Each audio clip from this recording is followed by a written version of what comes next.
Is your child shy? Have you noticed that they have a hard time making friends at school? Is there a secret that would help you to help them make friends? That's what we're going to get into today.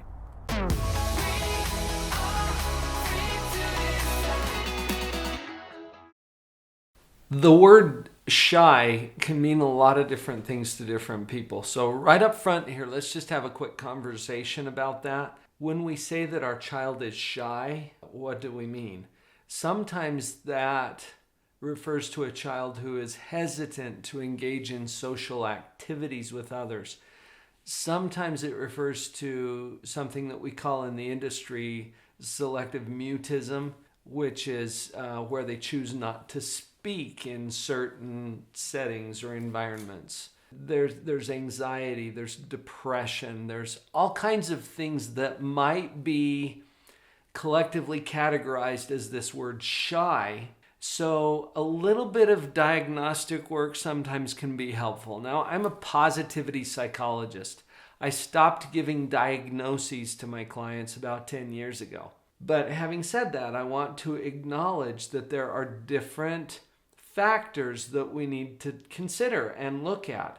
So if you think your child is shy, which you might because you found this video, let's take a little deeper look and just keep our mind open to some different possibilities, whether it be depression or autistic spectrum or a form of mutism that we need to take a look at. Let's be aware of that. And we've got some other videos on the channel that will help with some of those specific topics. Now, if it's shyness in the traditional sense of the word, meaning that there's no interfering mental health issues, there's no autism going on, this is just a child who is more reticent to participate in social interaction, or they're withholding themselves a little bit.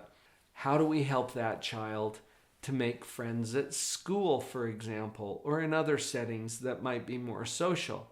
I think what this comes back to, first of all, is a basic principle about social interaction. When we interact with other people, our focus tends to be either on ourselves or on those other people, both in terms of how we feel and what we're thinking about. Now, I've talked about that in some other videos. In fact, you can link to one right up here that describes something that I call the influence quadrant, and you'll see exactly what I'm talking about as it relates to our focus. Helping our children to get out of their own way and connect with other people socially is something that can help to overcome that shyness. Now, notice this. When you are feeling shy, whatever that means for you as an adult, when you're feeling shy, where's your focus? See, it's usually on how other people feel about you or how you feel about yourself. Notice that it's about you. What if it's not about you? What if your focus can shift to, well, how do other people feel about themselves? Okay, now it's not the same kind of an experience. We don't experience shyness when it's not about us. So how can we help our kids then to develop a focus that is centered on other people? That's going to help with all kinds of social skills, but the shyness goes away. There is no longer that anxious kind of insecurity that comes with the feeling of shyness because the focus is now on other people. So there's a few steps that I would recommend that help us to teach our children to stay focused on how they're impacting other people. In fact, I'll give you three, okay? 3 rules that we're going to implement in the home with the kids. In fact, Vicky and I used to have these posted on a poster above our table in the dining room area. 3 family rules. And you know what? This is a whole lot easier than having a whole list of family rules. And I think you'll see that these cover them. These rules are intended to help children understand their impact on other people and to get the focus off of themselves so that they don't experience so much shyness. Rule number 1, respect yourself and others. Respect yourself and others. Let's break that down for a minute. I've asked kids as young as 3, what does it mean to respect someone? And it's amazing how often they come up with the right answer.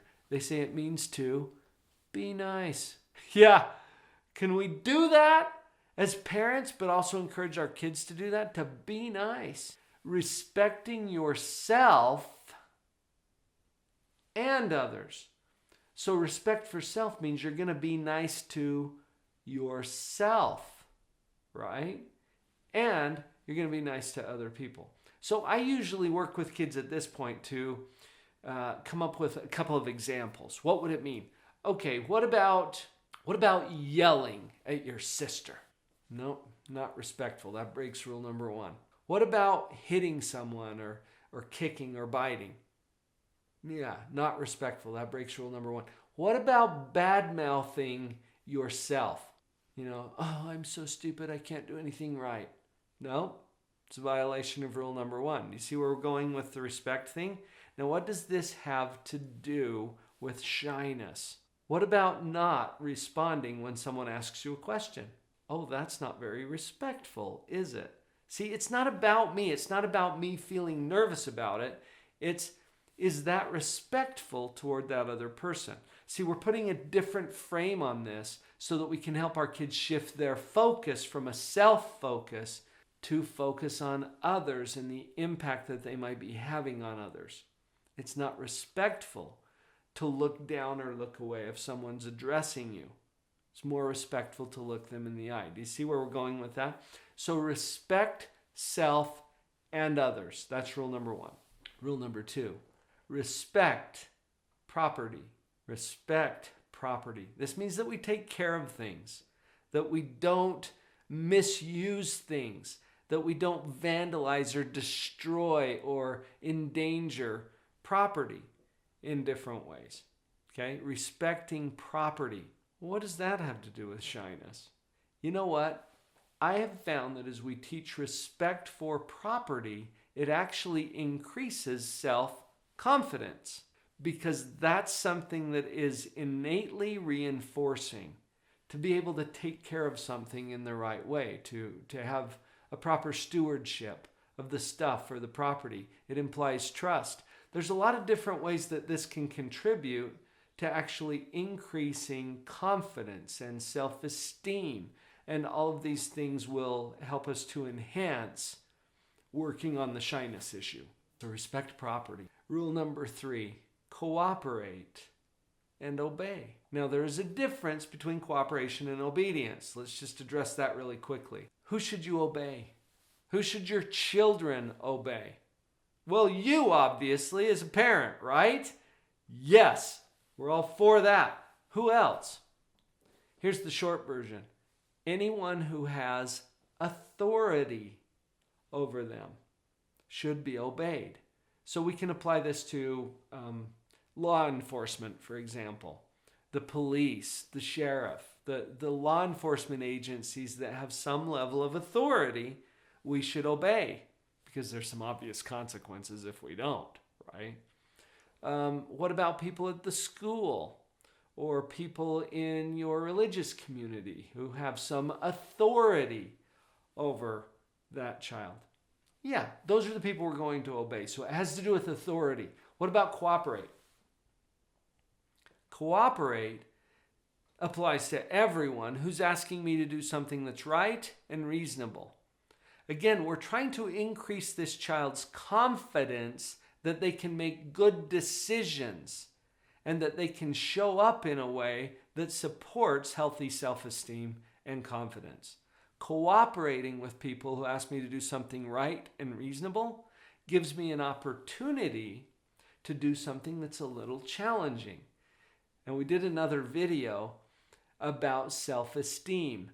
Take a look at that to see how self-esteem is tied to mostly being able to face and take on challenges. I've found that a lot of times kids who are defined as being shy don't have the self-confidence or the self-esteem to know that they can handle hard things. So that's why the cooperation rule is so important. It gives them an opportunity to take on hard things and to see themselves taking on those hard things. This tends to increase self-esteem, and you can see how that might be a benefit when we're working on shyness. I love the way that applying principle can help us in so many ways to help our kids. And I'm so glad that you're here. I'll see you tomorrow.